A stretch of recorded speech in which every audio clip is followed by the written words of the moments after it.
আসসালামু আলাইকুম। মোহাম্মদ শামীম হলদার, বাগেরহাট থেকে সরাসরি দেখতে পাচ্ছেন। আসলে খুবই দুঃখজনক ঘটনা।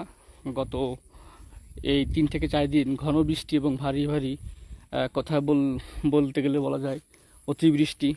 আসলে যার জন্য আপনারা জানেন আমি বাগেরহাট থেকে এই রিপোর্টটি করতেছি, লাইভে আছি। তো যেটা আসলে বলা, এই দেশের মানে এই অঞ্চলের আসলে 80% মানুষ তারা সরাসরি হচ্ছে এই ঘের, যেটাকে লিজ বলে, কিন্তু এখানে আঞ্চলিক ভাষায় ঘের বলা হয়। এবং অতিবৃষ্টির কারণে দেখতে পাচ্ছেন প্রায় রাস্তা সুই সুই পানি হয়ে গেছে।